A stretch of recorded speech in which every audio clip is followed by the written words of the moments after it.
আপোনালোকৰ লখিমপুৰৰ এমপি প্ৰদান বৰুৱা ডাঙৰীয়াৰ যিজন পিএ ব্যক্তিগত সহায়ক কংকনজ্যোতি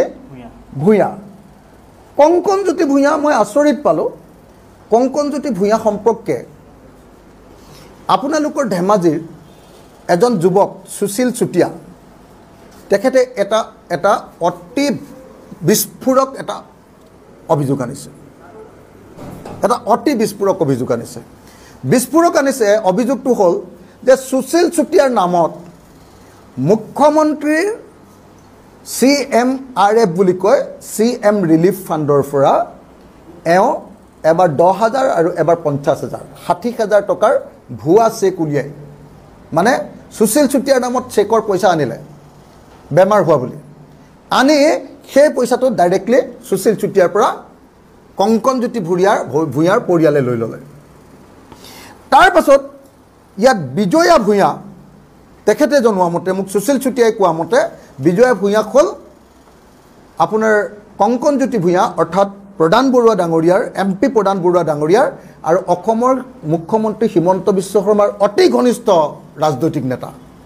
আৰু আমি জনামতে যে উত্তৰ অসমৰ গোটেই সিন্ডিকেটটো কৰিবলৈ দিয়া সিন্ডিকেট মাষ্টাৰ প্ৰদান বৰুৱা সেই প্ৰদান বৰুৱাৰ মাতৃ কি কয় প্ৰদান বৰুৱাৰ পিএৰ মাতৃ বিজয়া ভূঞাৰ নামত মই দেখিলোঁ যে 10,000 টকাৰ এখন চেক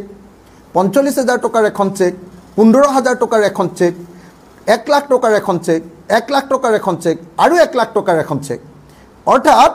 আপোনাৰ 3,70,000 টকা বিভিন্ন সময়ত ভুৱাকৈ 2 নম্বৰী কৰি কি কৰিছে মুখ্যমন্ত্ৰীৰ একাউণ্টৰ পৰা একাউণ্ট নাম্বাৰো দি দিছে ক'ৰ পৰা আহিছে মুখ্যমন্ত্ৰীৰ একাউণ্টৰ পৰা CM ৰিলিফ ফাণ্ডৰ একাউণ্টৰ পৰা 3,70,000 টকা মাকৰ নামত উলিয়াই আনিছে মই যেতিয়া আমাৰ শিৱসাগৰৰ কেঞ্চাৰ পেচেণ্ট এজনৰ কাৰণে পইচা বিচাৰোঁ কেতিয়াবা 50,000 আৰু কেতিয়াবা 10,000 টকাহে দিয়ে মুখ্যমন্ত্ৰী ৰিলিফ ফাণ্ডৰ মই নিজে 10,000 টকালৈকে দিছে মোৰ সমষ্টিত এতিয়াতো মই দেখিলোঁ যে তেওঁৰ মাকক এবাৰ 10,000 দিলে এবাৰ 45,000 দিলে এবাৰ 15,000 দিলে এবাৰ 1 লাখ দিলে এবাৰ 1 লাখ দিলে এবাৰ 1 লাখ দিলে 3,70,000 টকা দিলে অসমৰ মুখ্যমন্ত্ৰীৰ CM ৰিলিফ ফাণ্ডত যদি এনেকুৱা ভয়াৱহ কেলেংকাৰী হ'ব পাৰে তেতিয়াহ'লে অসমৰ হিমন্ত বিশ্ব শৰ্মাৰ ছেক্ৰেটেৰিয়েট জনতা ভৱনতে যে কেলেংকাৰীৰ গুৰিটো লুকাই আছে আপোনালোকৰ আমি বুজিবলৈ নিশ্চয় বাকী নাই CM ৰিলিফ ফাণ্ডৰ টকা দিওঁতেতো সদায় চাই এজন মানুহে ডুপ্লিকেট কৰি দুবৰ নিছে নেকি চাই কিন্তু এতিয়া বিজয়া ভূঞাই কেনেকৈ এবাৰ দুবাৰ তিনিবাৰ চাৰিবাৰ পাঁচবাৰ ছবাৰ কেনেকৈ পইচা উলিয়াব পাৰিলে প্ৰদান বৰুৱা যদি ইয়াত জড়িত নাই আৰু প্ৰদান বৰুৱাৰ যদি পিএ যদি জড়িত নাই মাকৰ নামত উলিয়াইছে এই দুইজন মানুহ প্ৰদান বৰুৱাৰ পিএ দুইজনকে গ্ৰেপ্তাৰ কৰিব লাগে নে নালাগে তাৰপিছত প্ৰদান বৰুৱাৰ ভনীয়েক কংকনা ভূঞা প্ৰদান বৰুৱাৰ কংকনজ্যোতিৰ ভনীয়েক মানে প্ৰদান বৰুৱাৰ পিএৰ ভনীয়েক কংকনা ভূঞা ল'ৰাজনৰ নাম কংকন ভনীয়েকৰ নাম বায়েক নে ভনীয়েক আৰু দেই কংকনা ভূঞাৰ নামত উলিয়াইছে কেইবাৰ 4বাৰ এবাৰ 15,000 এবাৰ 15,000 এবাৰ 77,000 এবাৰ 50,000 কেনেকুৱা এটা ভয়ানক ঘটনা আপোনালোকে নিজে চাওক CM ৰিলিফ ফাণ্ডৰ টকা এজন মানুহক এবাৰে দিয়ে মাকৰ নামত উলিয়ালে 6বাৰ ভনীয়েকৰ নামত উলিয়ালে 4বাৰ আৰু এগৰাকী ভনীয়েক মই তেওঁৰ নামটো ইয়াত মোক অকল ভূঞা বুলি লিখি দিছোঁ মানে মোক যিখন লিষ্টত দিছে তাত ভূঞা বুলি সেই নামটো এইকাৰণে দিয়া নাই যে ছোৱালীজনী এতিয়ালৈকে বিয়া হোৱা নাই এগৰাকী মানে গাভৰু ছোৱালীৰ নামটো আমি দি তেওঁৰ নামটো বদনামী কৰিব খোজা নাই কাৰণে মানে যিজন সুশীল চুতীয়াই মোক এই ডকুমেণ্টখিনি দিছে তেওঁ দেখুৱালে যে তেওঁ ভনীয়েকৰ নামত কেইবাৰ লৈছে চাব দেই এবাৰ দুবাৰ তিনিবাৰ চাৰিবাৰ পাঁচবাৰ ছবাৰ 7বাৰ 8বাৰ 9বাৰ CM ৰিলিফ ফাণ্ডৰ পৰা বেমাৰ হৈছে বুলি পইচা লৈছে কংকনজ্যোতি ভূঞাৰ ভনীয়েক কিবা ভূঞা আৰু তেওঁৰ নামটো আমি উজ্জ্বল কৰি ৰাখিছোঁ এইকাৰণে যে ভনীয়েকজনী এতিয়াও বিয়া হ'বলৈ বাকী আছে গাভৰু ছোৱালী তেনেকুৱা গাভৰু ছোৱালীজনীক আমি বিপদত পেলোৱাটো ভুল হ'ব তেওঁ এবাৰ ল'লে 15,000 টকা, এবাৰ ল'লে 10,000 টকা, এবাৰ ল'লে 50,000 টকা, এবাৰ 25,000 টকা, এবাৰ 20,000 টকা, এবাৰ 25,000 টকা, এবাৰ 8,000 টকা, এবাৰ 50,000 টকা, এবাৰ 25,000 টকা। তাৰ পাছত উজ্জ্বল শইকীয়া নামৰ এজন বন্ধু, তেওঁৰ নামত 20,000 টকা উলিয়ালে। মোক সুশীল শইকীয়াই কোৱা মতে, সুশীল চুতীয়াই কোৱা মতে এই 20,000 টকাটো আকৌ হেৰিয়াৰ নামত মানে পি এজনে লৈ ল'লে। উদয় মাধৱ ভূঞাৰ নামত এজন উলিয়ালে 30,000 টকা, সেইটো পি এজনে লৈ ল'লে। কংকনজ্যোতি ভূঞা তেওঁৰ পি এজনৰ নিজৰ নামতো আকৌ এবাৰ পইচা উলিয়ালে 50,000 টকা। হা, ক্ষীৰোদ শইকীয়া নামৰ বন্ধু এজনৰ নামত 3বাৰ চেক পইচা উলিয়ালে, 3বাৰ 25,000, 50,000, 10,000। এই পইচাটো আকৌ কংকনজ্যোতি ভূঞাই লৈ ল'লে। হা, এনেকৈ আমি দেখিবলৈ পালোঁ যে কেইবা লাখ টকাৰ তাৰ চেকবিলাকৰ কপিও কংকনজ্যোতি ভূঞাই লোৱা চেক 50,000 টকাৰ চেক, এইবিলাকৰ কপিও সুশীল চুতীয়াই আমাৰ হাতত দিছে। সুশীল চুতীয়াই এইজন, সুশীল চুতীয়াই নিজে এতিয়া ভিডিঅ' ৰেকৰ্ডিঙো কৰি আছে। তেওঁ কৈছে যে এইখিনি মই নিজেই, মোৰ নামত যিহেতু 2টা পইচা উলিয়ালে চেকত, গতিকে মই নিজে গৈ অফিচৰ পৰা এই কাগজ সংগ্ৰহ কৰিছোঁ।